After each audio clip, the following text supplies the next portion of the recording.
Good evening. Welcome to the Medfield School Committee meeting of February 22nd, 2016.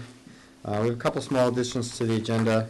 We're going to vote memorandum of understanding with the Medfield Teachers Association, just cleaning up some items from the last collective bargaining agreement. Approval of minutes. We have our dedicated high school reps here tonight. It's good to see you. Welcome back from vacation. We are going to appoint somebody to the Tri-County School Committee, as is our obligation. As many of you know, we had a snow out of a recent professional development day. We'll talk about rescheduling that. We'll get an update on the strategic plan, receive some donations, and the superintendent will make his report to the committee, which will cover various aspects of the budget, update of the turf fields, the Wheelock boiler project, the Adolescent health survey, a new initiative for speaker series, and some district recognition. That having been said, can we vote the minutes of the December 21 and January 11 meeting? Yes, I vote to, or what do I do? I move to approve the December 21st, 2015 and just January 11th, 2016 minutes as written up. Second. All in favor? Aye. Opposed? Unanimous. Thank you. Just to clean up, we were in executive session, again, discussing collective bargaining. And there were two changes that when we signed the collective bargaining agreement for 2015 to 2018, we inadvertently omitted. We've now got the Medfield Teachers Association to approve those, and we'd like you to approve them as well. The first is to remove Article 18, Section G, which was a reference to the level of workload in the 1984-1985 school year, which isn't of much relevance to teaching and learning today. And there was a mathematical calculation on the salary grid for the master's plus 60 and doctoral step 14s for FY 17 and 18. Doesn't affect, I can't imagine it affects more than one or two teachers. Is it really that many? Okay. So is there a motion to approve the addendum to the memorandum of understanding? So moved. Is there a second? Second. All in favor? Aye. Aye. Opposed? Unanimous. So we have that. Ladies and gentlemen, who'd like to go first? That way you get to say everything, and the seniors are like, they took all my stuff. Hi, I'm Lily Bannister, the rep to the school committee for freshman class of 2019, and we're doing very well for the midpoint of the year. We made it through all the midterms, and we didn't have a history or English midterm, which worked out really well because everyone was able to see what it's like and will be more prepared for finals by the time that comes around. Financially, we're collecting each student's class dues, and each due is $20, and every student has to pay it. We're trying to get in touch with anybody that hasn't paid yet so we can use the money to benefit everyone in the grade. But we do have the majority of the dues. I talked to the class treasurer today, and we are missing less than a quarter of the dues, which we're planning to have all together by the middle of March. The first thing we plan on putting the dues towards is to create class gear for each student. We're in the beginning of the designing process for the gear, so we're getting pricing together, and we sent out a survey to see what everyone wants for colors, words, the type of gear, and however much they're willing to spend. Obviously, we're trying to make sure that it will please everyone and be at a low price so we can use a minimal amount of the dues and save them for better use later. We are trying to collect more money by doing other fundraisers. So we are looking for key opportunities to get some more money, and we were just given the opportunity to hold a circus, potentially with the sophomore class. It is a really simple process, and we get a great deal of money from it. All we need is to provide an area for the actors to perform in, and we'll collect a percentage of the money from each ticket. It's for younger kids, so we're planning on having lots of flyers around elementary schools to get the word out so we can get the most amount of money as possible as we can for each grade. We talked to some other schools, and they've given really great reviews about it. At this point, we're doing really great and looking for more opportunities for the rest of the year. Thanks, Lily. Thank you. Hi, my name is Tina Wagenseller, and I'm the representative for the sophomore class. Our student government is focusing mainly on fundraising for our junior prom. We have just received an offer from Yankee Doodle Circus as well to perform a show that costs nothing for us to put on, and we get 50% of their profits that we may also split with the freshman class. We have not yet set a date, as we are still working out the logistics. We also sold long-sleeve t-shirts to our class and made a profit of about $800. Another fundraiser that we hope to continue are our bake sales. We did a few at the home football games this past fall and hope to do more at the upcoming spring lacrosse games. We are also planning on changing a few aspects of prom. In the past, many people have complained about the inconvenience of the sit-down dinners. We plan on removing the tables to get rid of the stressful seating arrangements. Instead, we will have a stand-up table with many platters with snacks to replace the full meal. We will also expand the dance floor size. Thank you. Nice job. Hello everyone, I'm Tom Cabin, the junior rep. As of right now, my class is just really in like the college/future planning mindset. The majority of my class has either taken the SAT or the ACT test and have received their scores. So we're really starting to think about our future. And 2 weeks ago, before break, guidance held a meeting at night for both the parents and the students of my grade. And there were admissions counselors from Curry College, UMass Amherst, Bridgewater, and Boston College. And at the meeting, they all explained their application process, and we were able to ask any questions that we had. So we learned a lot of great information if we're interested in any of those schools. And then 1 week before break, the guidance counselors came into our classes to talk about future planning. And they mainly talked about just like the college search, the application process. They explained like GPAs, and then they taught us how to use the very helpful website Naviance, which really compiles all that information into one place. So we've got a lot to think about right now as we end our junior year. Also, my student government is just prom planning. Last time I was here, we had $5,484, and as of now, we have $6,104. So we're getting there, mostly from dues right now. But we have a meeting this Thursday, and at this meeting, we're going to be forming a prom committee, discussing the more specific details of prom, and then also planning more fundraiser opportunities to help pay for prom. In other news, the Drama Society is putting on a play March 11th and 12th at 7 p.m. and then March 13th at 2 p.m. It's Cinderella, and it's a musical. It's great for all ages, and you should really go if you have the time. I'm in it, but I'm not just saying it, but it is really good, so if you have the time, check it out. So just to recap, my grade is just really thinking about college in the future, and my student government is planning fundraisers to lead to a successful prom, which will be held at Gillette Stadium, and it's going to be on lucky Friday the 13th in May. So thank you very much. Hey Tom, can you talk a little bit about the After Dark? Oh, Medfield After Dark? Yeah. So that was a show that was early January, and it was based off of SNL.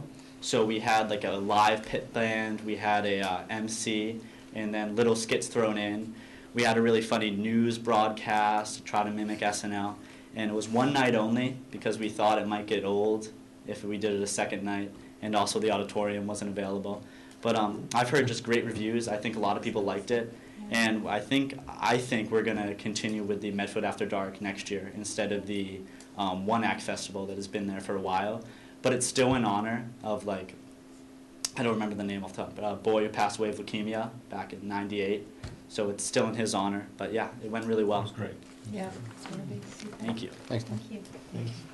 All right, I'm Matt Johnson. I'm the senior rep, and we're sort of starting to hit the coast, the downhill. It's only February. As we enter the second half of our senior year. A lot of us have our applications in, are just waiting for decisions and hoping to maintain that B- average. But senioritis isn't that bad right now. It will get worse. Let's see. One thing that I do have to talk about is we have been planning the student government has been trying to plan a Six Flags trip as sort of another activity, senior year activity. Six Flags has a great offering where it's on actually May 13th or June 3rd. We're looking to do the June 3rd one. they opened the park up to only grads from that year. However, the issue is, I'm wondering if this is an issue, but I think it might be. It runs from 8 p.m. to 5 a.m., so technically it's an overnight thing. And we're hoping to keep it a school-sponsored thing so that we can use the class funds in order to provide transport to make sure everyone gets there safely and gets home safely. It's also a fun time on the bus with all your friends before you go to Six Flags. We do have some chaperones in order already, and the rough estimate for people who are interested, at least from our initial sort of surveys, we have like 130 to 150 people are interested in it. So my main question would be whether or not I would have to get that approved by you guys, because it is technically an overnight school-sponsored event. Yes. We would? All right, so I will get on that then. Other than that, we haven't been doing much. Admittedly, it's been sort of a long time since student government has met for our class, but we have officially gotten the pricing for our senior gift, which are going to be charging tables that you can just plug. They have outlets on them, and you can just plug in your multiple charging devices to keep the computers and iPads going during the whole school day. I think they're either $375 table or $275 a table, which seems pricey, but we do actually have a large amount of money in the bank at the moment. Is that for the library, Matt? It would be for the library, and we're wondering if we can figure out a way to put them in like the senior lounge and the junior lounge, because a lot of people hang out there before school, and it would just be nice to be able to plug in your laptop before you go to class, make sure you have enough charge to get through the day. How many tables do you buy in that? We have allotted, we did a budget I think it was in December, and we allotted about $2,000 to do it, to buy these tables, and I think that should be enough, but if we decide we want to get more and it's in the budget, we will get more. So, other than that, everything is going well, and no complaints, at least I've heard, so thank you. Guys, just, if Mr. Parga can probably help you put together a proposal for the trip. All right. And he sort of knows what all the forms are and boxes to check. All right, I'll talk to him. Great. We'll look forward to seeing you. Do many kids do gap years? Gap years. I've heard that a couple people are going to be doing a gap year. Not a lot of the grade. A lot of the grade is have applied to colleges. Right. But I know only a couple of kids, but it is becoming more popular, I'm told. Okay. And yeah, I don't know many personal accounts. Okay. Now, do they talk about that at that recruitment? Yeah, they talk about cool. usually like a 2 to 4 year college. They also talk about maybe an ROTC or military, a gap year, or like learning a trade of sorts. So they do really try to cover all the different options. Thanks. Thanks, guys. You're welcome to stay or welcome to go. Dr. Marsden, the Tri-County School Committee appointment. Thank you, Mr. Chair. So the town notified me last week that they had asked you to approve the candidacy of Dave Bento, who has been on the Tri-County School Committee for a number of years. So apparently the town moderator, the Board of Selectmen, and the school committee all have to vote in favor of Mr. Bento to be representative of the Tri-County School Committee. So I ask that, on the town's recommendation, that you approve Mr. Bento of that spot. Any questions? Is there a motion? So moved. Second? Second. All in favor? Aye. Opposed? Congratulations, Mr. Bento. He's done that We'll a while. let the town know tomorrow. He's been doing that for a while, A right? long Yeah, he's time. been, this is probably his fourth term, I think, I right? think so. Fourth or fifth, I think. Yeah. He's been there a while. Thank you. We'll let the town know tomorrow. Professional Development Day, as you know, our original digital learning day scheduled for the 5th was snowed out. So as Neil Sonnenberg said, it was like training for a marathon for 5 or 6 months, and then you get to marathon day and it's canceled. We really felt bad for all the hard work that went in there and the number of people that were coming out of district. We had almost 500 people coming total, including our staff as well. So I asked the teachers if they could come up with an idea of how to, how to make up the day and what we could do. So I got a lot of great responses, probably 40 or 50 responses from the teachers on different ideas. And so Madeline Chamberlain and I sat down with the responses, and there were 3 that were the most popular. Well, 2 were popular, 1 wasn't very popular, but it had to be an option. So the morning 8 to 1 of Good Friday was one. There were 2 separate Saturdays in April, again 8 to 1, so not a full day, but enough to get the program in. And then the last one, which there was some interest in, but I think it wouldn't be conducive for Digital Learning Day, was the day after the kids get out in June. So it would make up the day, and it'd be professional development, which I was told years past there have been professional development days after the kids get out. But in the spirit of what we wanted to do was to really showcase the great work our teachers did and the hard work they did planning, and then also involve the folks from out of district. So I got an email the day that the teachers voted on the following Friday, got an email, and that Good Friday was the winner by a lot. So that we haven't made any decisions yet, because I wanted to talk to you folks about it, and you have to vote to approve that as a day because it's a change in the calendar. I know that we've had a history of not having any school on Good Friday, and I think that's something that I've supported my few years here as well. But this was a little different because it wasn't kids, it was teachers only.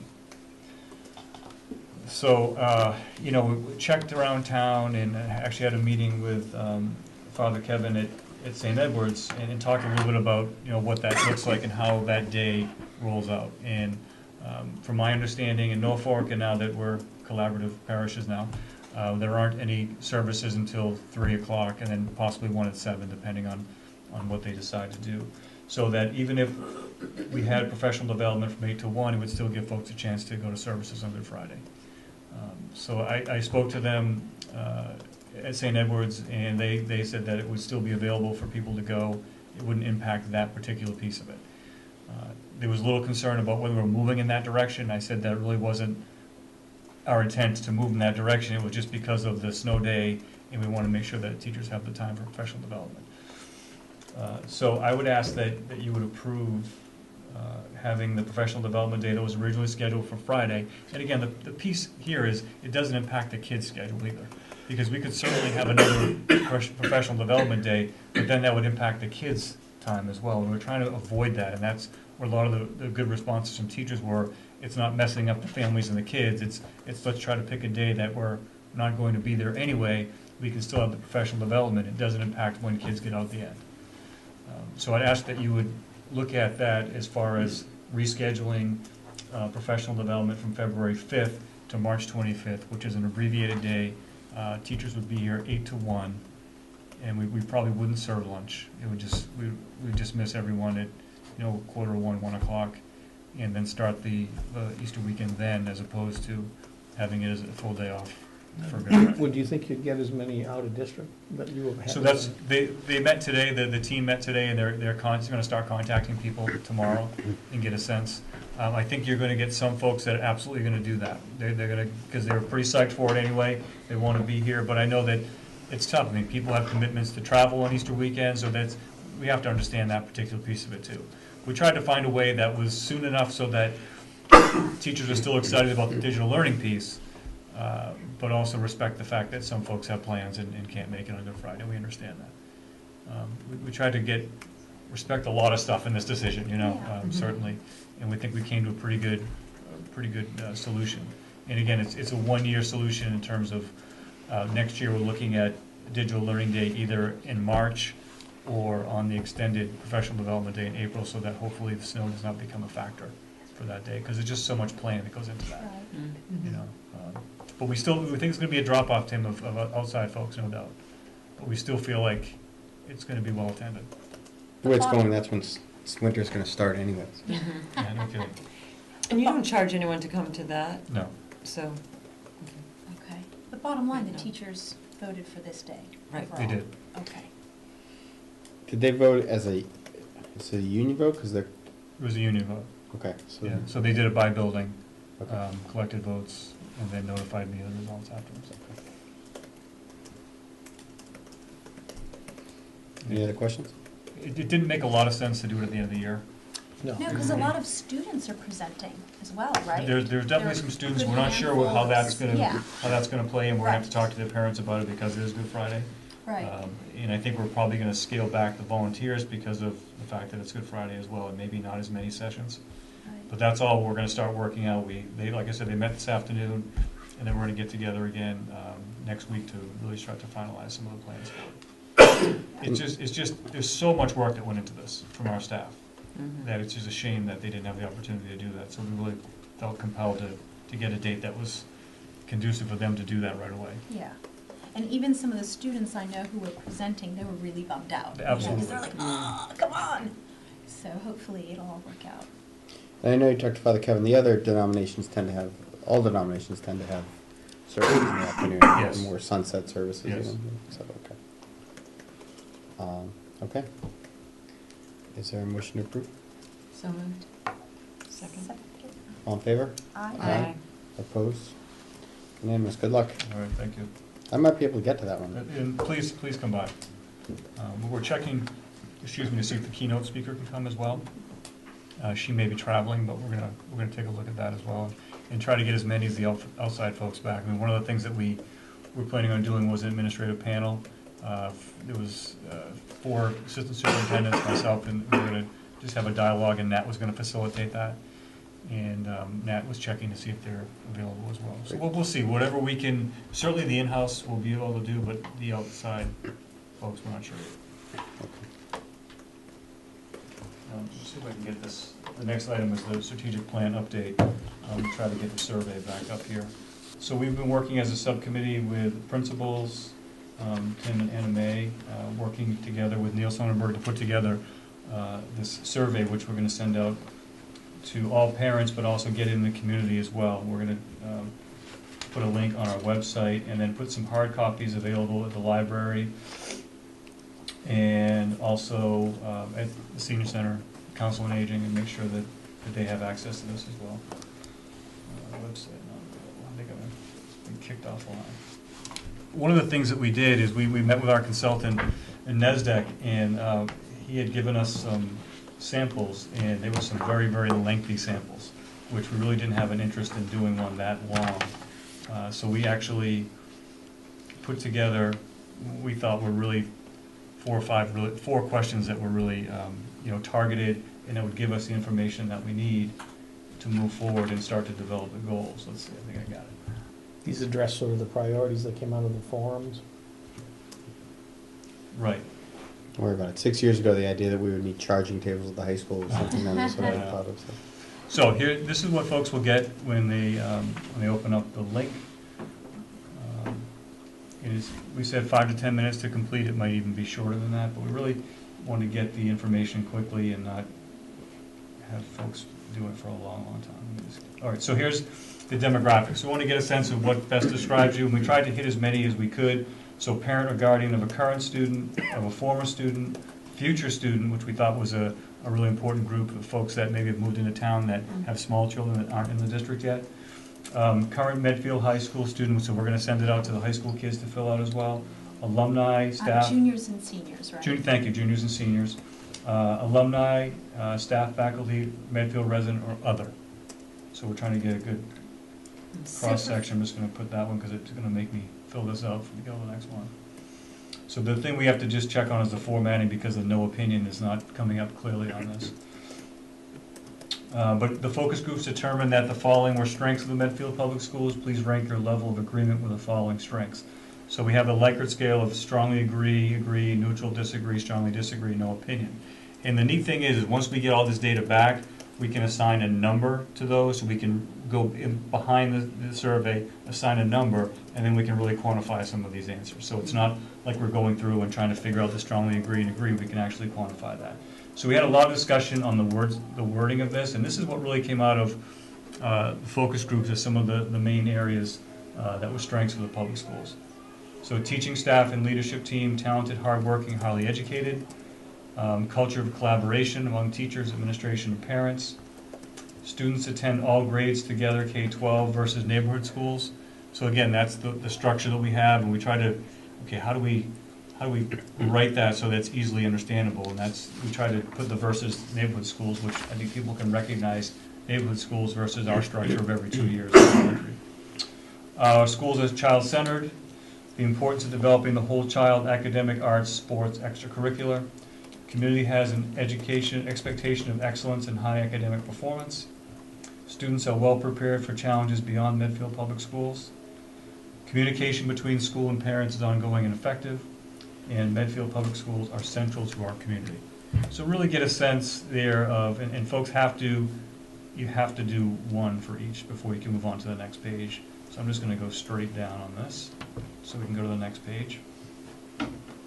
But this will give us a sense, once we quantify that, whether the broader community feels that what came out of the focus groups were accurate.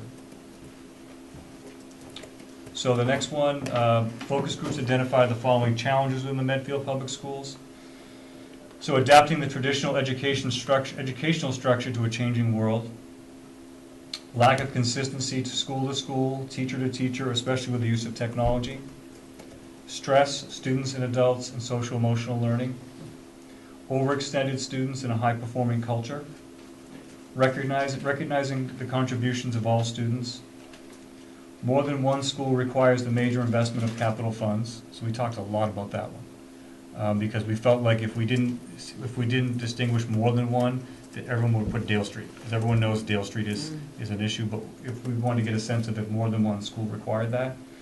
And then the day-to-day upkeep of the buildings and grounds meet your expectations. Is the term capital funds a term of art that those of us who work in town government are going to understand, but the average school person might not? That's a good point. That's a good point. Because I did not before coming here. Yeah, just wonder if we might think about that word. Okay, that's good feedback. So would it be okay to take, let's read it without capital. More than one school requires the major investment of funds. Yeah. Does that work without capital? Yeah. Okay. I think more people are gonna understand what that means. Definitely. Yeah, Well, particularly in line with the last one, which is more of the day-to-day maintenance. Right. yeah. That was the right. intent. And everyone knows that Dale Street's already on the list, sort of. It was surprising to see that Wheelock came up as well. Right. Are you talking like building funds, do you think? Yeah. I mean, you want to be specific like that? Yeah, as opposed to operational, I was just wondering if it was, yeah. So requires investment of That's what I put infrastructure. infrastructure. It's something that kind of explains what capital is, maybe. Okay. So I think maybe we should take capital out and then we'll try to wordsmith it again. Yeah. Yeah. Okay. So I did fill them all out to go to the next one. So opportunities for improvement. In this, we had to rank order. So maintaining achievement, student and staff stress levels, meeting the needs of all students, facilities maintenance upkeep, and impact of residential development. And again, that last one was maintaining achievement, student and staff stress levels, meeting the needs of all students, facilities maintenance upkeep, and impact of residential development. And again, that last one was your plan going forward. Decisions made there really will impact the enrollment in the programming, all of that. So we thought that was an important piece to keep on there, and then you have to do this in order of importance. So I'll go like this to get us to the next one. Do you have any additional thoughts that have not been identified on the survey? So then we give folks the freedom to put down what they want to put down on that. Any concerns or anything that wasn't identified in the focus groups? And we had a lot of discussion around the fact that, okay, this is based on, the survey is based on the focus groups. So what if you get 300 people that identify something, and I'm being facetious, but that identify something that was not part of the focus groups? So that's something we'd have to deal with in our goal planning. We'd have to. But again, it gives folks the opportunity to put down what they feel that wasn't addressed in the focus groups. So if you were part of the focus groups, it's a natural progression, but if you didn't get a chance to, or an opportunity to be a part of that, you might have some outliers in this particular piece. So that's why we wanted The raw data from the focus groups is still available for It is. goal planning. It is. Stage, right? Right, it is. So I was gonna throw a test in there. So, Neil was wonderful. He knows Google Forms in and out, and he did a really good job helping us with that. So we're looking to get that out this week, targeting Wednesday, to get that out, and we're looking at a 3-week window. And getting some feedback with some reminder emails as we go through the process to make sure everyone. So maybe we should talk a little about, maybe see what people think about how we're trying to push it out. How we're trying to get it out, that people know it's available and can get at it and all that. So we're gonna put it out through email to all the parents, and then we're gonna put it on the link on the website. So we talked about doing very similar to what we did with the focus groups, is just putting that out there. Please look to take our survey, medfield.net, and the link is on that. Alumni Association? Newspaper, I'm sorry? Alumni Association, newspaper, website, forget what else we're. Are we reaching out to New in Town? Because I feel like New in they're Town, right, that was the another one we bulk talked about, of New the in Town. new I took a kids. picture of our notes, so I Yeah. have it, so I have it on my phone, but. Yeah, the juniors and the seniors. Juniors and seniors. And then we're gonna give the option of paper copies at the Council on Aging and the library as And well. Town Hall? In Town Hall. Yeah. So those 3 areas. I don't know if there's any other thoughts about how to get it out. Because obviously the more participation, the better. So. Right. I think you should put something in that it doesn't take long. When people see survey, they're like, oh, I'll get back to this later, get back Right. to this, and then it gets buried in their flagged It Should be emails. probably on that the subject line, right? right in the Take subject this line, very put brief survey or Short. something. Right. 2 to 5 minute survey, short survey, something. Are there computers up at the senior center? Yes. Maybe just adding a bookmark there would be helpful. Maybe, I don't know what their landing page is now, but for some period of time, you can make it be, the homepage for the browser. It might Okay. modestly help. Maybe, should put like The on the town library, too. website, do you think? Or- Yeah, that's a good one. The Yeah, town of of course. Medfield, People only go there to complain about their water bill, but it can't hurt. So I spoke to our consultant with NASDAQ last week, and he said we're still in really good shape. We're ahead of schedule, and even with because our original goal was to have this out before February vacation. He said even though we're doing it after February vacation, we're still in really, really good shape. So we're still looking at starting to develop goals in the month of March, and do that in March, April, and our target is to have a full plan draft here by the end of May or early June, so that we can implement for next year. Now, Jeff, a couple of people have asked me about the panorama results. And do we have a sense of when, I know that's so dense. It is, but I have the PDFs, they sent me the PDFs last week, so it's concise. Oh, okay. It's not as dense and it's concise, they've been working on that for us, Okay. so that we could highlight and send it out in something that's, anyone could just click on and say, okay, Blake Middle School, and I got all the information. So they did send us that, so we're gonna, Oh, okay, I'm good. probably gonna put that as a link in the blog, Okay. so that folks can just go on that, I'll put it on the website and then Okay, link it up cool. that way. Does the school committee have a retreat for the goals, part of the goal setting process? I know in the past, other boards I've been on for strategic planning. typically do. So we're looking at least one full day at the Connor Center in Dover Okay. to do some of that work, so. Okay. I'll let you know weeks in advance so that you'll be able to plan it, but that's what we're trying to, once we get the survey piece done, then we'll have a good sense of when we can do that. And when do you think that would be? Would that be in March or April? Probably the. Middle of April vacation. Yeah, probably after vacation. No, I would say the end of March. Okay. Yeah. You can have it at your house if you like. Yeah. So that's the strategic plan update piece. I don't know if anyone else has anything other than we're moving along. No, it's a good group. I think That's good. the administrative team's been very enthusiastic, Yeah, they've been great with it. participating in it. They've been great with it. I know that's a lot of work. Thank you for doing it. One suggestion for audience is the youth sports. We have about 1,800 Oh, that's true. on Yeah. the baseball, That's a good softball one. list families, and I'm sure lacrosse, and That's Mhm. true. we'd be happy Lacrosse, to get it soccer. out. Medfield rec too, rec department. Mhm. All right, okay. Oh, that's a great one. He's got a great list. So. Thank you. There's no. I assume there's no. I don't. Anybody's think anybody's going to try to stuff the ballot box on this. But is there a mechanism to track if more the same IP address is used more than once? Yes. Yes. Okay. Mm. Did you have anything, Chris? just gonna say, I probably have the best alumni list, if anybody, so Okay, I can get it out to the alumni. thank you. Yeah, your That's name great. was brought up. I was You're gonna on- you're reach on our out. list. I knew. Thank you. Donations, Dr. Marston. We have one donation. It's to the Wheelock School. Mr. Macropolis, excuse me, has donated a 50-inch LCD TV to Wheelock School. Wheelock School is going to hang the television in the cafeteria and stream good character words, quotes, and pictures of our students on the TV, much like what the high school has in middle school as well. We'll also be able to use the TV for video presentations to large groups. So we'd like to thank him for that donation. I ask that you approve that for the district. So moved. Is there a second? Second? All in favor? Aye. Opposed, unanimous. And Francine has helpfully provided me with letters to sign, so that Right. that's gone. Am I signing the old ones, or did somebody sign for me on those already? No, we held it for you. Okay. So, Mr. Chair, I have a few items for the superintendent's report. The first one is the FY17 budget update.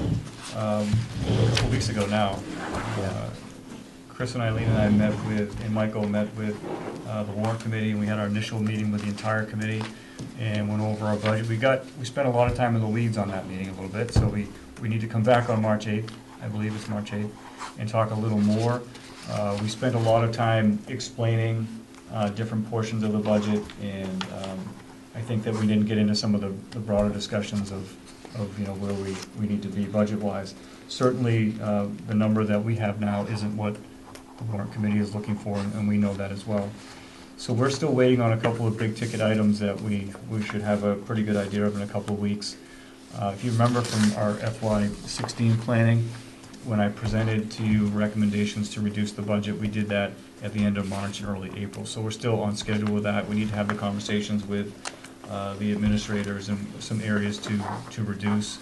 But there's, like I said, those big ticket items we need to find out more information about, and we'll have a better sense in the coming weeks. It's the downside of doing this work so early, that we tend to not have some of that information. So we're still working on that, and then when we go back to the warrant committee on the 8th, I know they want to discuss the turf field project as well with us that night, because that was on the agenda to talk that on the previous meeting we had with them, but we never got to that piece. Yeah, there were a couple of new members on the warrant committee who were trying to understand the structure of the school budget and the way we put it together. And that I think took a little more time to orient them Right. than expected. So, Which is fine. Yeah. Yeah, that's fine. I will say, that, this is the year I've heard more from parents about how excited they are about some of the suggested additions to the budget. Mhm. Unfortunately, every time you add an FTE, you're adding quite a bit of money. Right. And I think altogether this budget, I think it's about $500,000 in personnel Right. additions. Personnel, So- right. But right now, I'd be hard pressed to say there's any of them I think can go or should go. So I'm not suggesting we pick a fight with the warrant committee or anybody else, but I think our expectation and theirs are still pretty far apart. Right. Right. I would agree with that. I think it also suggests we're moving more towards needing a more long-term solution to the income piece. I mean, there was a time that you brought up at the meeting, there was a time prior to, I think, I forget when it was, but there were overrides 4 or 5 years in a row. Yeah, right before I was on the committee, I think it was 4 years in a row there were operational overrides. In my time on the committee, we've only had the one. I point to Marianne because she was the organizing committee for the ballot initiative, but I think it's been a long time since we had an operational override. Some communities never have them, but by Medfield standards, it's been a long time. Mhm. I think, looking down the road in the future, it's not only our department that will need them, there are other departments. The fire department is certainly going to be looking to add some significant staff once their building is built out. And the town side departments often put their new spending up at the same time the school committee is suggesting an override for various good reasons. Mhm. So more to come on that, and at some point I'm going to have to present to you recommendations for elimination of the budget in certain areas. So we'll Okay. have to- Did they give us any kind of, We never got that far. They really want us to be Yeah. 2.5% over last year. Just the salaries from the collective bargaining agreement are 3.1%, I think, of our budget. Mhm. increase, so we're not gonna be at 2.5%. And people are really impassioned about the new additions, or the proposed additions, I Yeah. should say. That it Yeah. would be a tragedy to. And nothing says that we have to eliminate new positions and keep other ones. I mean, there's other ways of doing that. And I Right. think we have to look at what's best for the district, what's best for our kids. And if that means that something that's here isn't there because we need to have additional guidance, or we need to have a transitional program, I mean, we have to make those decisions. So I think that's what the next, 5, 6, 7 weeks are about, is going through that process and trying to see, okay, just because this position has been here for 25 years doesn't mean it's still relevant to what we need going forward. So we might have to make some hard choices. We'll see. So they want us to be at a 2.5% increase, even though we had the contracts and last year was They 4.6%? target, because tax revenue can only go up by 2.5%, it's Right. only part of the revenue piece, but it's the biggest part. They target 2.5% for all budgets, growth in all budgets. Now, some budgets are not gonna grow by 2.5% on the town side. Some, are proposed to grow by substantially more than that. Ours is, I don't think we've held to 2.5%. Probably, there was one year, in the Okay. economic downturn where we held under it, but, that involved, a one-year deal with the teachers Yeah. that shortened the school day, school year, and we had to really make some, drastic changes to the way we did things, but everybody did in that. Sure, yeah, that would that probably time, FY10, economic- FY11. Exactly what it was, yeah. So, I think they'd like us to get ideally to 3%. Even that, I think that's still below just what our, collective bargaining obligations are. So that would involve no new programs at all, no expansions at all. It would just be exactly what you have today, and you'd still be over with collective bargaining obligations. And I'm not suggesting that we do this, but if we didn't have the approval of the warrant committee and went in with our budget, that wouldn't require an override, it would just require community support of our budget. It depends on so the warrant committee recommends where money comes, you can stop me if I get way off. The warrant committee recommends where the money comes from to pay the operating costs for the town on a year-to-year basis. Most of it comes from tax revenue. There's also a stabilization fund and free cash. Mhm. To move money from free cash requires a majority vote of town meeting. To move money from a stabilization fund requires a 2/3 vote of town meeting. Neither of those requires you to go to the voters, but in terms of our bond rating, there are certain ratios that are important to maintain in terms of our free cash position and our stabilization position. Now, we're well ahead, well in the positive on those ratios for both those, as I understand it. I'm a lawyer, not an accountant. But so there is some money there, and it has happened in the past when there wasn't as good a relationship among the town's boards, where the school department went to town meeting floor. There was an amendment on town meeting floor to take money. I think it was somebody who's here that might know better. I think it was from free cash to put into the school department budget, and that did pass. It's not an ideal way of operating. Like I say, I think we're moving to a time where we're going to need an operational override.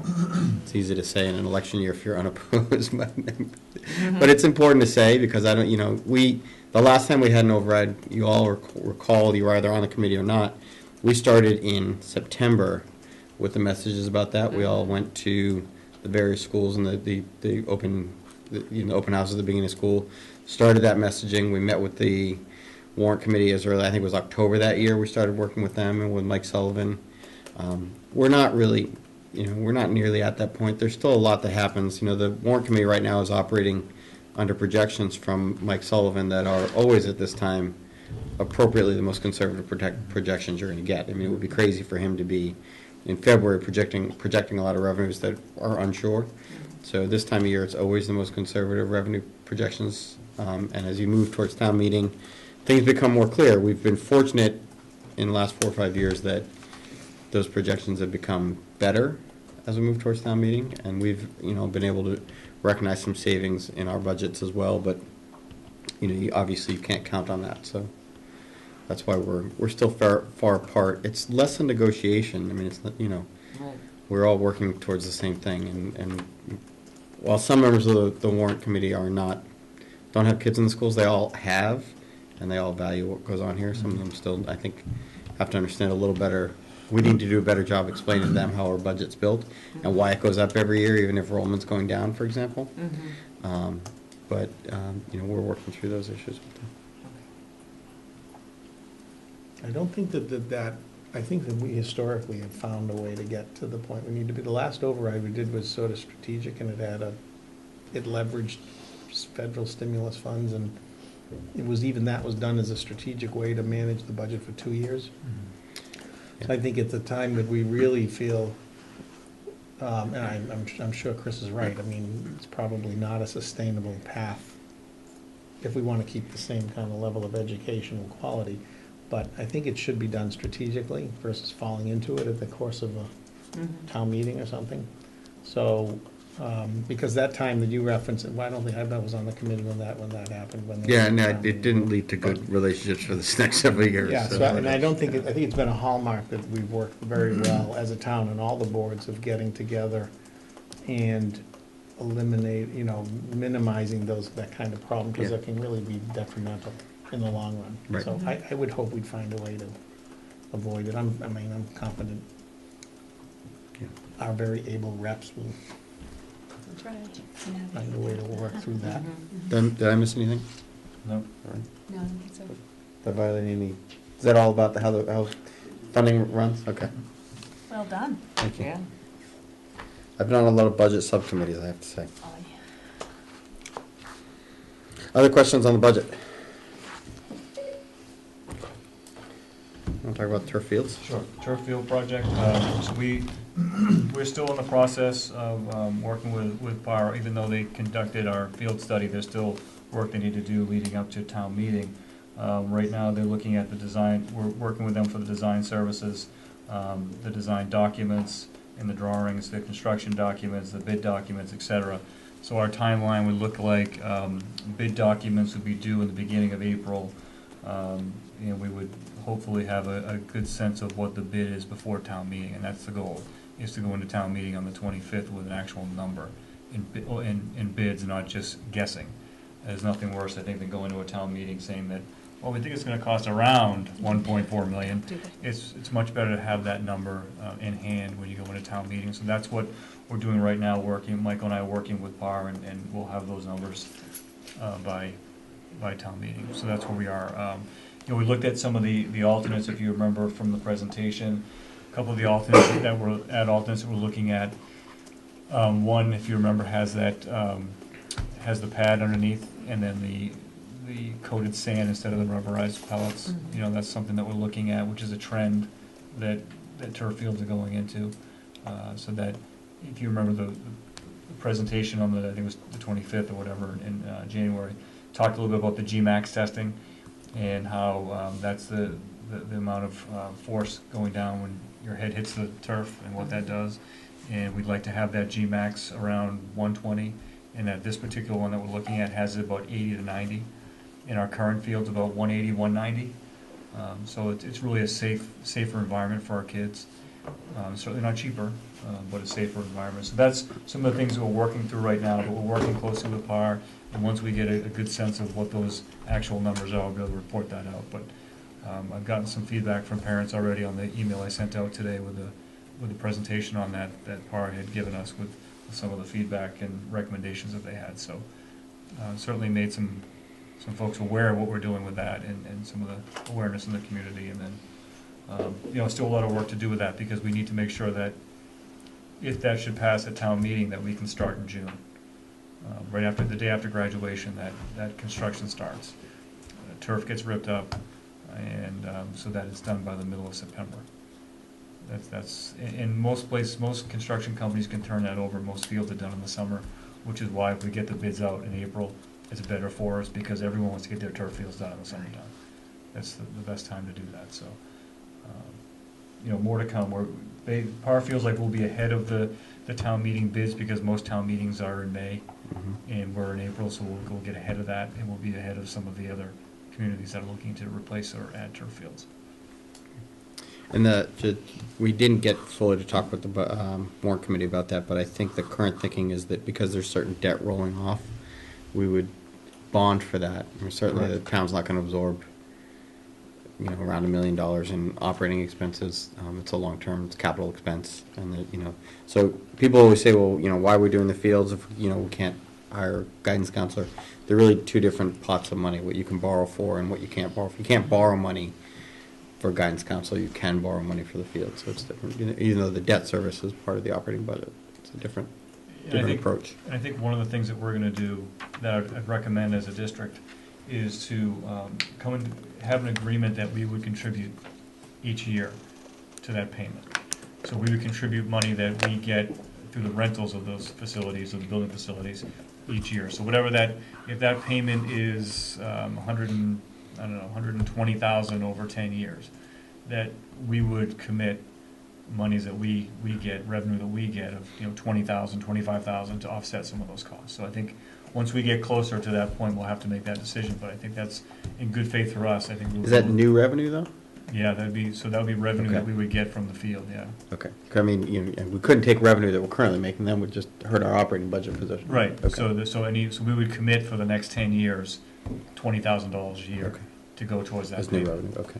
And how would you get that, like, for the, $5 or whatever it is to get into games or something like that? So that's part of it, or when outside agencies rent our fields, Mhm. like for instance, the soccer tournament on Memorial Day weekend, Mhm. Or any of the youth sports, when they rent our fields for a long period of time over a season, we get revenue for that. So we would use some of that to put back into it and divert the money from the town having to pay for the entire. But that's all existing revenue. It's existing revenue, but we would be able to do it, because we have just signed 2 new contracts with outside vendors that did not pay what they didn't pay a lot to use our fields. Now they're paying market rate. Okay, so So- when you have new fields, your rent Right. income is gonna But go our up. actual existing fields now, there has been a group that has used our fields for many years that haven't really paid the market value. Okay. So now we've readjusted that, entered into contract with them 2 weeks ago of market value. So that revenue right there can go in to offset the cost of Okay. the turf field. Right. Other questions on that?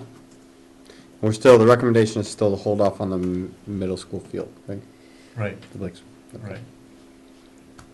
I mean, I think, I talked to Mike a little bit about that, and I know there's a feeling in the community that, especially if it was gonna go to a debt exclusion, that if we're gonna do a debt exclusion for that field, let's go for the $3 million Yeah. and get, and it's just probably not a good idea right now, financially. of timing. with There's a lot of debt rolling off next year, right? So. Right, and the Okay. year after, I think the high school is either next year or the year after, Okay. I think, one of those years. So that's, that's gonna be coming off. And I know we had talked at some point, if the town gets the CPA, if they do the Community Preservation Act at some point, you can use those monies to offset the cost on the field as well. Okay. For the construction of the new field behind the middle school, so we would look to do something like that. Okay. Instead of burdening the town with $3 million. The Wheelock boiler project is going back out to bid.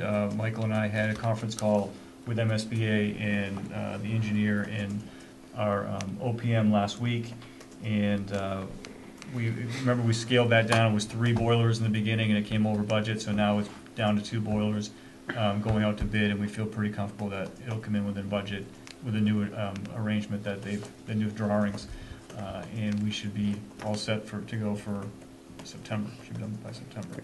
So we possibly could have 2 projects going on at the same time, the boiler project and the field at the same time. I'm hoping that's the case. That's what we hope. That would be great. Yeah. The town meeting already appropriated the money for the boilers, right? Right, Okay. that was last year, $551,000 for that. And $187 coming back to the town in reimbursement. Okay.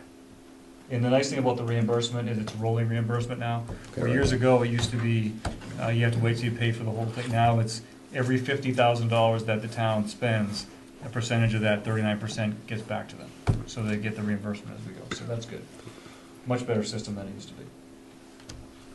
On the Metro West Adolescent Health Survey data, I just wanted to bring up, I know I sent it on the email today if you saw it, on March 9th, we'll be having a presentation. Sue Kyle will be doing the presentation to parents And then we're also looking to get someone else. Chris had sent me an email, Chris Potts had sent me an email reminding that in 2011, when the last time they had a really good turnout, they had another speaker as well. So we'll look at doing that and try to get someone to talk to parents as well. So I think that's a good idea. And you know, the more, if we can get 80 people, that'd be great. It would be great. So that was the numbers they had last time.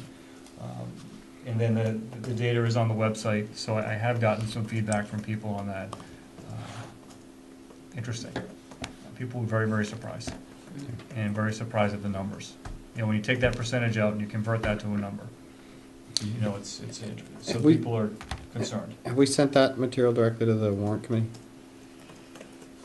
I don't think so. Is that too in your face? That's really, that's important. Yeah, it's That's the reality. significant. Right. That's Yeah. like, Maybe we that's our should- town. can we This send is that what over they're to them? talking Mhm. about. All right, That's an awesome idea. thank you. Thank you. You're welcome. Good job. I'll forward that to them. You can tell this from Mary Ann. Right. Tell us where we're at. Another thing that we're looking at doing is a speaker series for 16-17. I had a great meeting before vacation with representatives from MCPE, K-8 PTO, high school PTO, MMA, and then I think Medfield Foundation is also going to join as part of this as well. Is try to really capture the fact that we have a highly educated population of parents that are lifelong learners and want to learn more about what's going on with their kids, and really capture that excitement and have some speakers come in. So we're looking at October being a kickoff meeting. We're hoping to get Michael Thompson in October, and then we're going to look at other folks.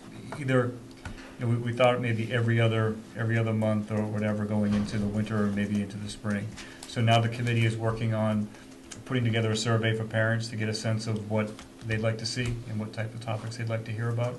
So we're doing that in the spring, and then hopefully have the kickoff in October. So exciting. I mean, it's a great opportunity for us as a community, and I think it'll be well received. So Great. we're working on that as well. Now, who's Michael Thompson? So Michael Thompson, he is a school psychologist, and he's written a lot of books around raising boys. Raising Cain is one of his bestsellers, and I got a chance to see him, and I know he was here maybe 10 or 11 years ago as well, and was very well received. So it'd be great to have him come back. And we're looking at maybe doing, he has another book called The Pressurized Child, which talks a little bit about all the pressure that we're putting on kids as parents and that type of thing. So I think it's pretty relevant to what some of the conversations we've been having in our town, so it'll work out well. We've got two. I'm sorry. Sorry, no, and we've got two things coming up with the coalition, right? The Most Likely to Succeed Right. documentary, and then they're doing something with Dover Sherburne as well, some sort of sharing. So the For Dover that Sherburne funding. one, I think, is March, I want to say March 15th, but I'm not sure of Yeah, the exact somewhere date. around I there. don't have it in my planner. Yeah. But the 29th would be the Most Likely to Succeed. So Yep. that's going to be a viewing of that movie, which is about an hour and 15 minutes or so, and then we're going to break into small groups and have some focus group discussion with 6, 7, 8 people. So we'll have MCPE folks as well, administrators and any teachers that can make it, to really just get a sense. I think the important piece of that movie, and it's a documentary on just different ways of doing education, and it really focuses on High Tech High in California, which is a charter school, and some of the nice things that they've done. And I think there was initially folks were thinking, well, wait a minute, we're not going to move to that, are we? No, it's just really just to have a conversation with the community of taking a look at other ways education is happening out there. It doesn't always have to be the same way, and just really a conversation. I think the superintendents that I've talked to in other communities that have done this, it's been great. Just a really rich conversation. It doesn't mean you're going to change the curriculum and throw everything out, but it's also a nice way to recognize some of the good work that we're doing, because when you see High Tech High, there's a lot of work with the maker spaces and other things that are happening in Medfield that are very similar to that. So it's really, again, capture the highly educated groups that we have for parents and have some really rich conversations. So that's the intent. So that the MCPE is going to be sponsoring that. I know that NMA When has is seen that? it. March 29th. March 29th. And that's gonna be here? It's At going the to high be school. yeah, the high school. It's a great movie. Yeah, I Yeah. know. That's what it's gonna be. You hear about it even in how people design high schools now. Right, That's yeah. a huge part of Phenomenal. the Yeah. space. Yeah. the Dover Sherborne event is on March 1st March 1st. Okay. with thanks. Jessica Leahy. Yeah, Right, thank you. And they do want you to register ahead for that, so. yeah. Great. So I just had a couple of things for recognition, if I may. We started a partnership recently with a local Medfield business, Blazing Hearth Pizza. We had the opportunity to meet with Skip and Jillian and have a great conversation about what they could do, what we could do for them, et cetera. So we're gonna have them for the seniors this week, seniors only. They're gonna bring their food truck to the high school, and they have an amazing food truck that has an Italian hearth brick oven in it. And they cook pizza and everything. It's just wonderful. And they're great people. So we're gonna start doing that with our kids, so it's an option for lunch. We're starting this week for seniors only to get a sense of whether they like it or not, and then we hope to expand that to the middle school as well, because it is a mobile. It's a really neat truck. When you leave tonight, you'll see it on the TV screen. There's a picture of the truck. So it's Michael and I had the opportunity to test it out, and it's amazing food. It's amazing food, and I think our kids will love it. So great opportunity for, again, partner with a local business, and great food for our kids, and certainly help out the business as well. So we're looking forward to that this week. Yeah, that's great. We have Dr. Seuss Day coming up for Memorial and for Dale Street. So if you haven't gotten back to those principals or coordinators, please do that. And then last Wednesday, Lieutenant Governor Polito showed up and came to Town Hall to meet with the town officials. And it was just great because the town has signed on to their Community Compact Initiative, which the town promises a few things like transparency with budgets and those kinds of things. And in return, there's grant opportunities that the town will have now going forward, one with technology, and I forget what the other one is. But it was a nice partnership, and she spent about a half hour with us and was talking with us. And she did comment, and Michael was there too. She visits every town with us, and she commented the fact that the school department and the town were working together on this, and clearly had a good relationship. And she said it's not the way it is everywhere, so she was very pleased to see that. But it was nice to have her here, and again, there's pictures all over Twitter about it, so not just from mine. Everyone was tweeting out all that stuff, so it went really well. That's what politicians do. That's what they do, no doubt about it. And that's all I have, Mr. Chair. Okay, thank you. That's the opportunity we open the meeting up for public input. Can I just say one very quick thing? I just learned tonight that in the fall, and you probably already know this, right? But in the fall, the high school students are not going to have to choose between art and music at the high school. At the high school? Because of the I didn't change know in the that either. wellness. So that was like the best news that I heard today. I don't know, Jeff, if you had any role in making that happen, but I'm surprised it happened. it is huge. So, I mean, a huge Yeah. applause to Yeah, everybody that's good. that made that happen. It's wonderful, wonderful news. So I just wanted to congratulate anybody in the world that made that happen, because that's a big deal. Good. I think one of the things that's happening now is looking at the high school schedule. I believe it's been similar for 19 years or so. So I know that Heather does a lot of work with scheduling, Heather Mendoza and Robert and the department head. So they're working hard to try to not do it the same way as always. So it's good. I'm glad that worked out. Next meeting, perhaps not next meeting, but a meeting coming soon to a meeting near you will be a recommendation on the elementary school day committee. We'll continue to work forward on the FY17 budget. We do have another meeting set for them on the 8th, right, of March? We do, March 8th. Okay. Also, we're all invited, actually, the committee is invited to send a representative to the Board of Selectmen for their March 1st discussion of various plans and studies proposed for 2016 annual town meeting. I think I can go to that, and I'm pleased to, but if somebody else would rather, I'm happy to let you do that. What day is it? March 1st? Yeah, Tuesday, March 1st. That's not just the sort of review of the warrant. No, that's the next one. Okay. So this is really a response to the many different plans that are on the town meeting agenda. So we're looking at buildings, capital, those kinds of things. So the selectmen just want to get a sense of how they interrelate and whether or not we need to have all these at the same time. So it's really informational for them to gain what the thinking is behind that. I know that we have on our capital plan that $100,000 building assessment, and we really work with the town on that side. So Right. there's other plans from other committees that are looking to do that. I know Tim's on the permanent building committee. I don't know if have they mentioned anything about that to you guys yet? Well, they came up with, they're appropriating, I don't know what, the 100,000, did you put that in the capital plan, 100,000 for school buildings, school? No, that was the It's town. been- The town, Yeah, yeah, and the school so together. the town has come up with that, but. That was the other grant too, Tim, thank you. Yeah, Yeah. the grant for the community, was it 30,000, Michael? 30,000. 30,000 for the community grant that Lieutenant Governor brought out. That was Yeah, the other piece I forgot.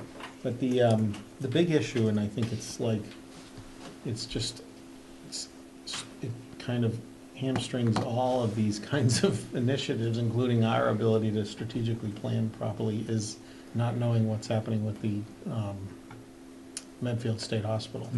It seems to me like spending more money on these different kinds of studies without having that resolved is it's wasting money, because that is such a big, elephant in the closet. Right. So I think that we need to impress upon, and I don't know I'm not that involved, engaged with that committee that's working on it, but I think somehow they've got to get a deadline to get a resolution to that work of that committee, or how can we do a strategic plan? It's basically gonna be a draft strategic plan, because it could change. Yeah, there's so- some decisional paralysis going on up there that's going to Yeah. hold the rest of us hostage, Yeah. right? Yeah. And so to me, that's kind of our biggest, as a school department, is to sort of input, really make an impression that they need to do something to get that committee to resolve its mission. So you got the meeting on the 1st then? I know, that's what I was looking at. I knew you were gonna suggest that. I am available, and I will go to it, Okay.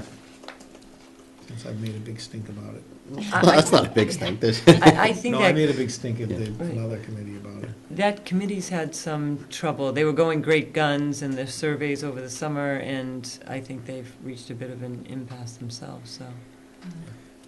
No, and I think I'm not even saying what the decision should be about that, but they need to make Make a it's been decision. Right. going for Yeah. so long. So Right. either it's structurally, it's not set up to make a Right. decision, or whatever it is, but somehow they've got to make a decision. They've got to. Even if it's just that the pocket veto has prevailed as a veto, right? Because that's what a lot of Whatever it people is. are trying to do, yeah. There's another meeting with the warrant committee on the 15th that I think Eileen or I at least should attend. So the 8th and the 15th? That'll be the 7:30 on the 15th. That's the one they go over the warrant, I think. the town. Yeah, so we'll meet Okay. with the warrant committee on the 8th, but on the 15th, they read the warrant in the selectmen's chambers, and then members of the public at that time can ask questions about their recommendations before town meeting, so. Okay, and that's at 7? 7:30. 7:30, okay. 7:30. You and I'll sit quietly and let Michael and Jeff answer the questions, but, because that sounds like me. For half a second. I have one other thing, I'm sorry. Of course. I did have a chance to touch base with the folks at Park on West Street. And if you remember, one of the missing items that we didn't have were the amount of kids ages 2 to 5. So we had the school-age kids, but we never got the other. So there's a new person that's the supervisor over there. She's great, she was really good to work with. We met within 2 days, she had the information for me. So as of right now, we have 23 students, ages 2 to 5, living there. So then there's only, out of that group, there were only 4 5-year-olds. So the rest were 2, 3, and 4. So there'll be additional kids They'll be coming in. coming. They're split. And the other piece that she said to me is that everyone signed a 1-year lease some of them are October, some of them are November, some of them are December. So she said we'll get a really good sense at the end of this calendar year what the impact's going to be the next couple of years. So we'll know, November, December, she'll give us a really good idea of what, as people renew their. Do these enrollment projections that are in this, in the budget, do they account for any of that? No, not those. It's just NESDEC data. Yeah. And even that with Park, because their rental units, I mean, that can fluctuate so rapidly. Sure can. Yeah. Right. In communities that have a lot more rental properties, NESDEC's numbers are very rarely reliable. or actually, that's probably not fair. They're less reliable than they have been for us historically. You know, Park is, I mean, it's a new influx of rental, but in the grand scheme of our population, it's not, it won't make a huge difference. But in terms of budgeting, at least right now, at Memorial, 2 years from now, it probably will. And then that cohort, the question is whether that cohort kind of moves up as a bulge, or if that kind of just, it increases and carries all the population forward. Right. Are they at capacity, Park? They are. Okay. They are. And of course, there are other projects on the drawing board too. So. Okay, with that, happy news from a budget standpoint. Nikki, what'd you do this week? I went to Florida. Good for you. I did too, and I did not get remotely there. I was there for 3 days in conference rooms all the time. Yeah, it was really nice. Good, welcome back. You have anything else you want to let us know about? We have a speaker coming to high school tomorrow for all 4 grades. His name is Mike Smith, and I already saw him last year at like a student council conference, but he was really good, and there's a bunch of different, he's doing a bunch of different things. There's like one for freshmen and sophomores, one for juniors and seniors. Then there's one workshop for like about leadership, and I think like student council and like leaders of different clubs were invited to go to that. And then he's doing like lunch with like the Access program, and then there's also another thing for captains for like. What's the theme? What does he talk about? So they're each kind of focused on different things, but his like main talk that everyone's hearing is just about, I think, like his like he has this whole story about how he kind of like grew up and like in school being like popular playing like basketball, and then he met this boy with special needs and like befriended him and kind of like turned his life around. And yeah, so but then there's also the like leadership one will have a different focus, and then the athletic one has like focus on that part of his life, and so there's kind of different tailoring to different people. But yeah, it was really good when I saw it before. And he also like has a skateboarding like organization where they collect socks for people, and he skateboards. I don't really know the details of that, but I don't remember if it was you or your predecessor who came back from the student council thing and told us about it, but I had the sense it was mostly about responsible leadership and civic engagement. Being kind. Yeah.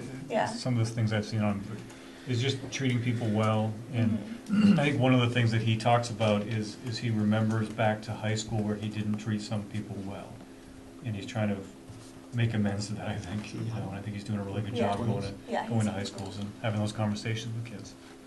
Yeah, he was really good, and he has a skater kind of guy. He has like long hair, and I remember the other thing he told us that like one time he showed up to talk somewhere, and someone asked him if he was there to like set up the speakers, and he was like, no, like I'm the speaker. And yeah, he was really cool, and I think people are excited about it. So, yeah. Great. Super. Tim? No? Just good luck to the kids going into the playoffs. I think the hockey teams are both going. I'm not sure about the basketball team. Both I think teams both are. of them are, Mhm. yeah. So exciting time of year for the sports teams. I think even the ski team, don't we have people moving on to bigger and greater things? I think every single sport has Gymnastics too, phenomenal. gymnastics, swimming. Super. Nothing. I saw Trump of the Swan. It was great, as always. We can't thank those teachers enough for, teachers and guidance counselors enough for what they do. Just, getting every kid in that school who wants to participate, an opportunity to participate is really impressive. The auditorium looked great, the paint on the ceiling. We really need to replace those seats sometime soon. I literally fell to the bottom on mine. Yeah, so, we've talked and about I put on some weight, but not quite that much. Just saying. So. That's the last piece of it, the seats. I know. Is there a motion to adjourn? So moved. Second. Second. All in favor? Aye. Opposed? Unanimous. Thank you. You're watching Medfield TV, community shows.